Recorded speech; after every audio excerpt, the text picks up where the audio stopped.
Man City have been accused of taking £30 million disguised as sponsorship funding from a mystery figure, according to a 2020 UEFA report obtained by the makers of a YouTube film. The treble winners took two £15 million payments from an Abu Dhabi-based individual in 2012 and 2013, sums that should have come from a club sponsor. UEFA's financial control body concluded that the payments, meant to have arrived from UAE-owned telecoms firm Etisalat, were actually disguised equity funding. It alleged the money actually came from City's Abu Dhabi-based owners, which was a breach of their rules. City were found guilty of serious breaches of financial fair play regulation by UEFA between 2012 and 2016, and handed a 2-year Champions League ban. However, they appealed to the Court of Arbitration for Sport, CAS, who overturned the ban, and reduced the accompanying fine from €30 to €10. CAS said most of the alleged breaches were either not established or time-barred. However, last year the Premier League announced it had charged the champions with 115 offences,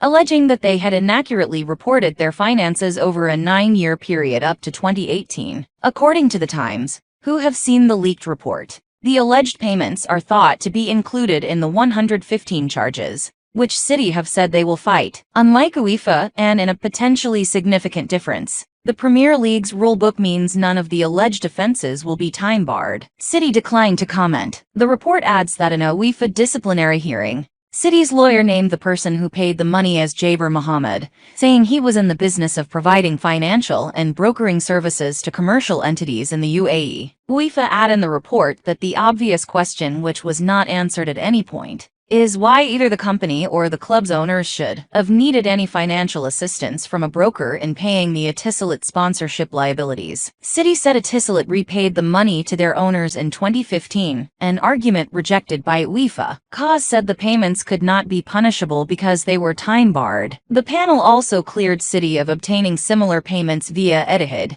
the airline which is a long-standing sponsor of their stadium. Both the Premier League and UEFA stipulate that owners are limited over the amount of funds they can inject. There are no such limits on sponsorship payments. According to The Times, the film's makers deny they are funded by any Middle East state or other agency. They have kept their identities secret. City are thought to believe geopolitical motives are behind their work, amid a backdrop of tensions in the Gulf. According to Premier League rules, it can be a points deduction or even the threat of expulsion from the Premier League, although I think that would be an extreme punishment. But if it was a points deduction, it would be a deduction that would be in the current season. So if they were found guilty in a future season, that's when the points deduction would be applied. What punishments can the Independent Commission impose on a club? Suspend a club from playing league matches. Points deductions. Recommend to the board that league matches be replayed. Recommend to the board that the league expels the respondent club. Order compensation. Cancel or refuse registration of players. Conditional punishment. Order the club to pay costs. Make such other order as it thinks fit.